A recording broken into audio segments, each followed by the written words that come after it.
Welcome to another episode of the Podcast Interview Marketing Show. I'm Tom Schwab, the founder of Interview Valet.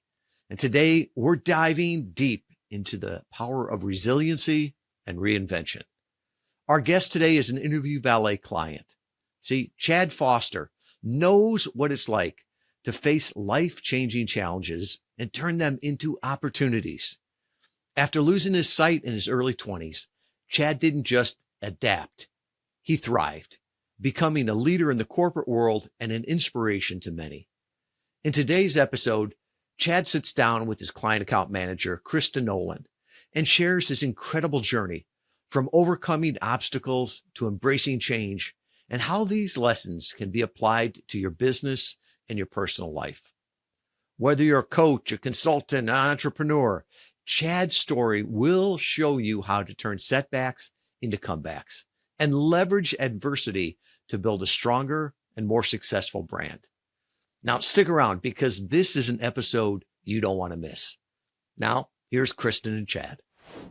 Thank you so much, Tom. Great to have my special guest here today, Chad Foster. He is a client of mine and he is amazing. So I will let him go ahead and take a moment, introduce himself before we dive right in to talk about time management.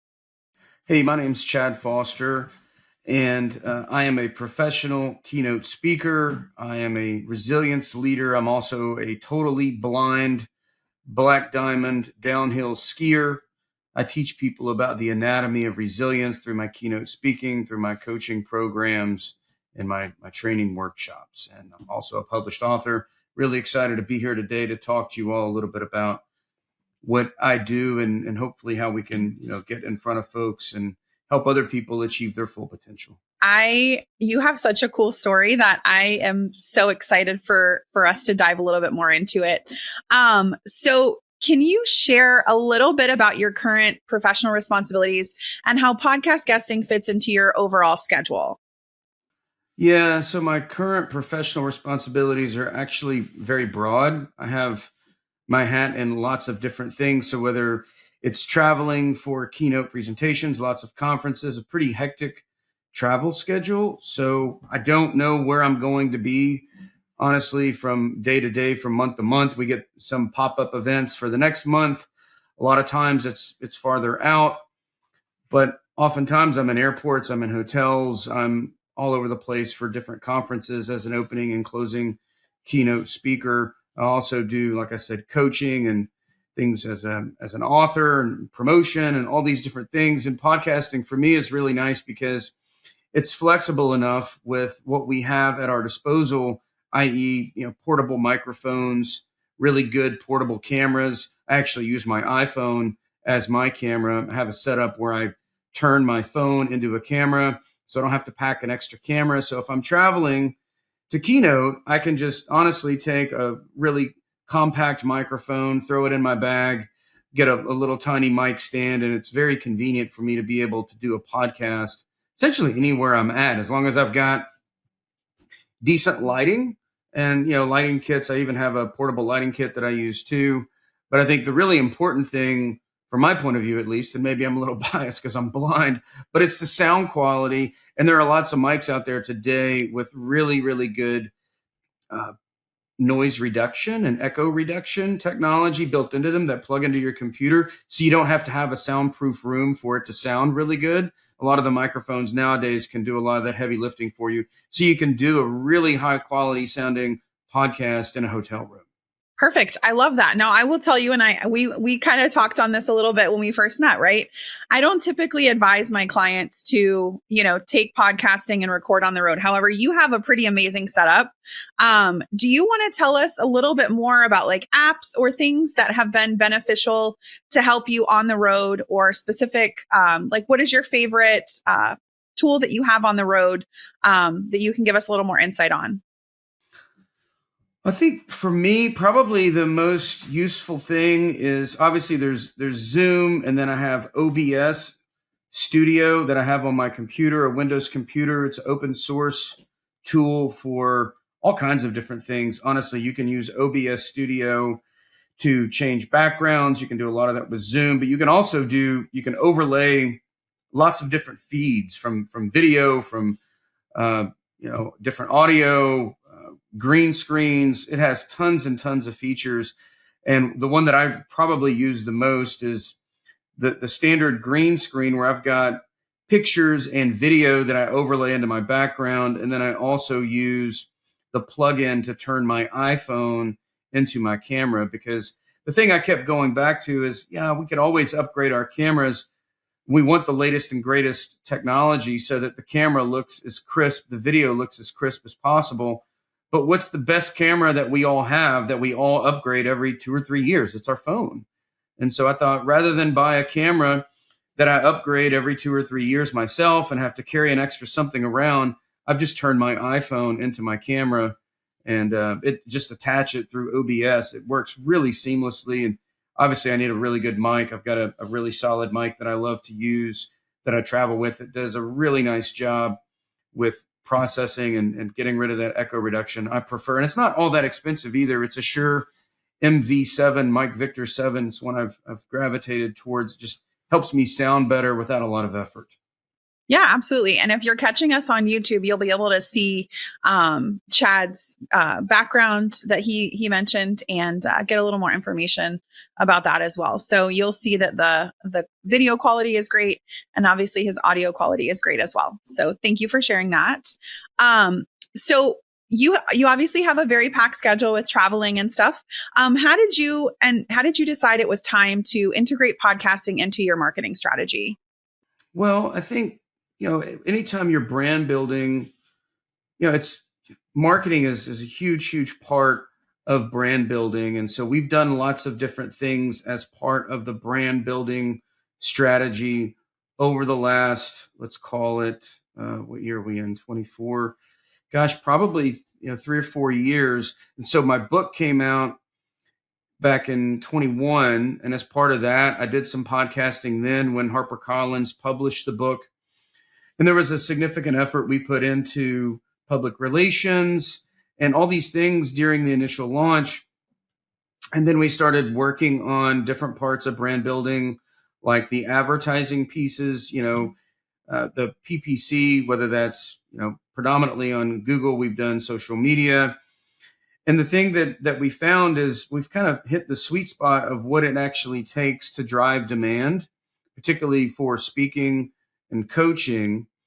And it really revolves around search, active search. And so it's not social media. Really, advertising on social media is not as effective. Advertising on LinkedIn is not as effective. It's really search, active search. When are people actually looking for the thing that they're ready to buy? And that really led us to PPC. And as part of that, obviously, big part of that is also making sure that you rank organically for what's out there. And so just tying all those pieces together, understanding where do we want to be with PPC, how do we want to rank organically with our search engine optimization strategy, and then tying it together, how do we get in front of the right people who are making a decision about a speaking engagement for a large event, and link that to some of the things that we're doing from an SEO standpoint, so that maybe we can stitch together some of the backlinks that come out of doing podcast shows along with the brand awareness and brand building in front of the right people. It's almost like a 2-for-1, because you get the backlinks that you would otherwise have to pay for, and you get the visibility from, and to be in front of some of those decision makers is really helpful to tie those two together. Yeah. And I think they also they get a little bit of like try before you buy, right? So they listen to your podcast, they know what type of speaker you are, they know your story. And so it just makes it, easier to, an easier sales cycle, or an easier, ability for them to get to know you better, because they have that instant connection, and they go, you know what, I like him. I, understand him. So I think that's, that's great. Yeah. It's a nice top of the funnel. It's a good way to look at it, right? They hear me on a show, then they may visit my site, and then they'll see the reel. They can see my highlight reel. And then from there, there's lots of other videos on my site. So it's a good way to get people sort of into the funnel. And, whether that's looking at more videos, or maybe even reading the book. I've had clients ask me, to try and want to read the book before they really, secured me to come in and do a talk. And it's really helpful to get people into that funnel so that you can, get them on board with, okay, this is Chad's personality. This is where he's coming from. This is what he has to talk about. And here's how he will show up and create an impact for my audience. Absolutely. Absolutely. So what was your biggest surprise about adding podcast guesting into your marketing strategy and strategy as a whole? Probably how easily it does fit in. It can fit in. It doesn't have to be this Herculean effort. And so I've been very mindful about how many podcasts I want to sign up for. And I think obviously people can move that dial, a little more, a little less, but I've started off with a volume that I think I can handle. And it's been pretty seamless. It's fit right in, and I have a crazy schedule, and it's fit right into my crazy schedule. So that makes it really digestible for me, and something that it doesn't feel heavy, because when something feels heavy and hard to manage, it's really hard to sustain that. And for me, that's key, is just not feeling like I'm taking on too much to try and get to the next level. Yeah. And one of the things that I love is and I'll assume that when people are reaching out to you to be a keynote speaker, they're giving you a specific date. Hey, are you available on this particular date? Whereas with podcasting, you're able to kind of schedule and work it into your schedule when it makes sense for you, right? So we just had an invitation come in for you for December, and obviously that date didn't work. But we're able to sort of move it and shift it as we need to. Same thing, if something pops up on your schedule and you have to go do a keynote next week, we can very easily reschedule the podcast recording. And so it makes it really easy to sort of, change up your schedule as needed. It is nice because of that flexibility, because you're right. The nature of what I do is very inflexible. The date is the date. They oftentimes have thousands of people showing up there, spending millions of dollars. And so you can't just say, can we reschedule? Yeah. It's just not an option. And so having that flexibility with the podcast is key for me, because sometimes just happen. It just happens. I'll commit to do a podcast, and then I'll get a client who wants to hire me to come in and speak at a large event. And that's the lifeblood of my business. I can't say no to those. I can't always anticipate when they show up. Sometimes I'll get, a speaker will cancel and somebody will contact me and say, hey, I've got an event in 2 weeks. Do you want to do it? And if my schedule's open, other than, other things that don't generate income, if there's no revenue generating activity on my calendar, or nothing crucial that I can't actually reschedule, then I feel pretty compelled to do that. And so it's nice to have that flexibility, because it is a little unpredictable, the nature of the business, because you never know when you're going to get these, I call them pop flies. You never know when you're going to get a pop fly, and, you want to catch that pop fly. How do you, we kind of went into this a little bit, but how do you prioritize podcast guesting alongside of your other commitments, like travel and things like that, throughout the process? Well, my number one priority are revenue generating activities. And then, I guess number 1A and number 1B, obviously we have personal. I'm excluding personal from this. I guess I shouldn't, because that's part of everybody's schedule too. But there are things in my personal life that I can manage around, and things that I cannot manage around. Each person has to define what that means to them. There are certain things in my family that I just, family activities I won't miss, and certain things that I can miss. But certainly on the professional side, anything that generates income is number one priority. Anything that is logistics, getting me to that place to generate income, is also number one priority. And so beyond that, it's okay, if I'm sitting at a hotel and what's the availability of this podcast, if there's one window between now and 12 months from now, and I have to take it in a hotel in order to make that window work, then I'll do that. If there's other things, if there are other openings a little bit further out that maybe aren't 12 months out, maybe it's 4, 5, 6 weeks out, then I'll kick the can down the road, reschedule it for a few weeks down the road, and kind of play the odds that another event won't come up, because it doesn't, it's not common that it happens, but it does happen. And so, for me, I just prioritize the things that I know are the way that I pay the bills. And I know this will help me pay the bills, but it's less direct. At the end of the day, this is about creating visibility and creating mind share with people so that I can get on additional stages. But at the end of the day, if I've got somebody who's willing to stroke me a check today, then obviously that's the goal of podcasting. So podcasting has to take a backseat to that, but having that flexibility and being able to maneuver around that's really helpful. Yeah. And I think where you talk about, sometimes clients will say, hey, I recorded a podcast on Thursday. It's now Monday. Why am I not seeing, the leads rolling in? And so I always find it to be interesting because I think, podcasting is more of a long game, strategy, right? You're not going to, especially like once you record, it's typically a couple of weeks before it's published. So you may not see the fruits of that labor, for a couple of weeks. Yeah. To expect that kind of immediate return is probably a bit much. I don't expect an immediate return, but what I do expect, it's almost like a drip campaign, if you will. It's kind of drip marketing where you're continuing to plant seeds where things will come into the funnel.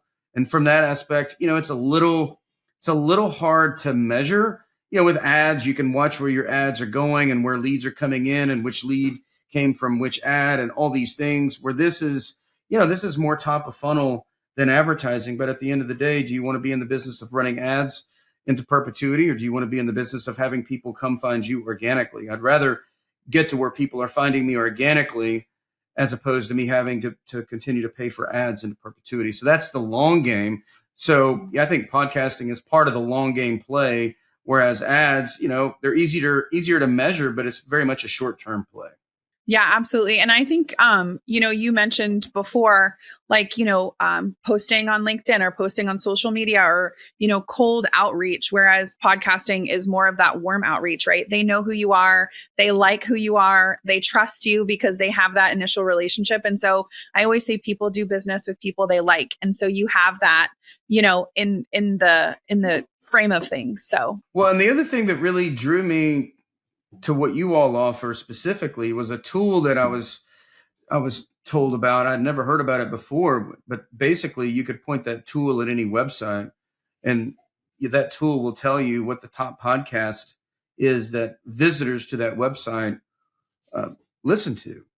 And for me, that was really key to understand, okay, where are my audience in terms of podcasts? What are they listening to? So that was really helpful for me to try and imagine and click down a level into what podcasts do I really want to be on based upon the domains where I think my customers, my potential or prospective customers, where are they visiting? And so let's point the tool at those domains, figure out what the top podcasts are, and increase the odds that not only will I be heard and be top of mind when people are making a decision, but crucially, I'll be on the podcast that the people who I want to reach, I'm actually in front of those people during those times, as opposed to taking the more, the broader approach of, okay, maybe we're narrowing the focus, but now with the tools that are available, we can narrow the focus to a specific domain where we think our meeting planners will be visiting. Absolutely. And I think that's one of the big draws of podcast guesting is that we're working to put you in front of your specific target audience. And I always give this analogy, like, would you rather be in a room full of 10,000 people and only maybe 5 of them could be potential customers of yours or clients of yours? Or would you rather be in a room full of 1,000 people where all 1,000 of those people could be potential customers and benefit from your offering, or, go out and buy your book? So I think, Tom always says, bigger isn't better, better is better. And so I love that quote and that analogy. Okay. So for professionals considering podcast guesting but feel too busy, what advice would you give them to get started without overwhelming their schedule? I think we have a tendency in our culture to always feel too busy. And I think what's surprising is how much more we can do after we commit. And so the hardest part, I think, is committing and having the discipline to just make the time. If you block off the time, how much inefficiency do we have in our day? Or, do we really need all the hours that we devote to a certain activity? Or are we really using our days as wisely and as efficiently as we can? And what I've generally found for me is that when I find something is important enough, I'll make time for it. Certainly, I'll kind of dip my toe in the water a little bit. I won't go in and say, hey, let's do 20 podcasts per month, because that's That's probably over rotating in the wrong direction there. But instead, I'll start off with, okay, let's do a few podcasts. Let me pick a number, whether it's 4, 5, 6, 8, whatever the number is. Let's pick a number and let's test it out and see. And if it feels too much and I can't adjust to it, I can't get a good rhythm, then I'll dial it down. If it feels like it's the right amount, then I'll keep it and maybe even consider increasing it over time. But I think the hardest part is just committing to start. And the lower you make that initial commitment, the easier it feels to start. And you get into it and you might realize, hey, maybe I can actually do more than I thought I could, because I thought this was going to be unwieldy. And it's actually not. It's actually a lot more manageable than I thought it was. But I think most of the people who are considering a podcast are probably type A people like me. And what they say, if you want something done, give it to somebody who's busy. And I think, I know with our process, there is some, information on the front end, right? Like we have to get your one sheet together to provide that to hosts. We have to do a couple of those things. So there is some time in the beginning where I think, we kind of, you have a little more homework than kind of moving through the process. So with that being said, as we move through the process, in terms of preparation for podcasts, do you find that there is a significant amount of time that you need to block out to do that? Or are there resources or tools that help sort of guide that process to help you prepare for those interviews?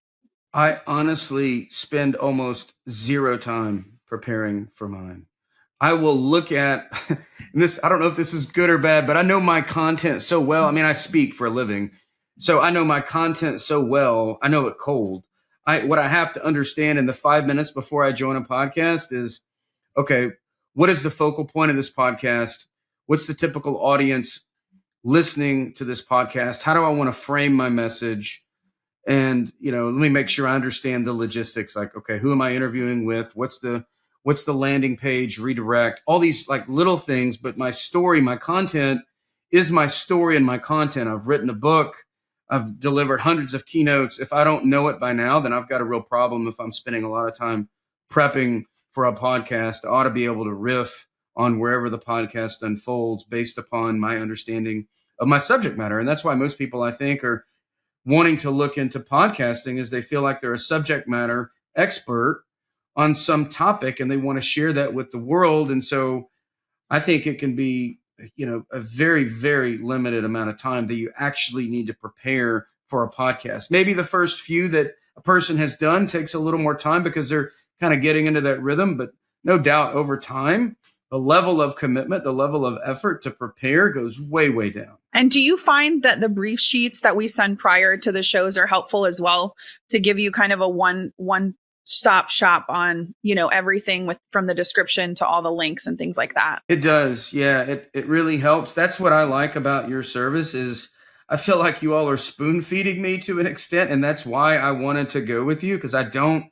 have time to chase down podcast hosts. I don't have time to do the vetting and preparation. I don't have time. I need somebody to help me with that. I have more of an appetite to do what I need to do for business development over time than I have available time to do the legwork. And so that's what makes it really digestible for me, is the way you all are able to help me manage all of those elements and make it really easy for me to spend the least amount of time and show up prepared and deliver a high quality product for our podcast host.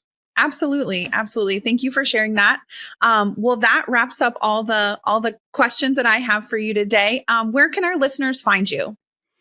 Yeah, they should go to my website, chadefoster.com/PIMS. It's a landing page that we've created for listeners so they can find some resources there, and something a little extra special when they go to that specific URL. Great. Well, I enjoyed our conversation today. Thank you guys for listening, and we'll see you next time. Wow. What an inspiring conversation with Chad Foster. His journey reminds us that adversity, it's not the end. It's an opportunity to rewrite our stories. Whether you're facing challenges in your business or your personal life, Chad's experiences prove that with the right mindset, you can turn any obstacle into a stepping stone towards success. If Chad's story resonated with you, take action today. Think about one challenge you're facing right now and ask yourself, how can I turn this into an opportunity? And remember, the next time you're on a podcast, share your own story of resiliency. It's a powerful way to connect with your audience and build your brand. Thanks for tuning in, and don't forget to subscribe for more insights on how to grow your business and grow your brand through podcast interview marketing.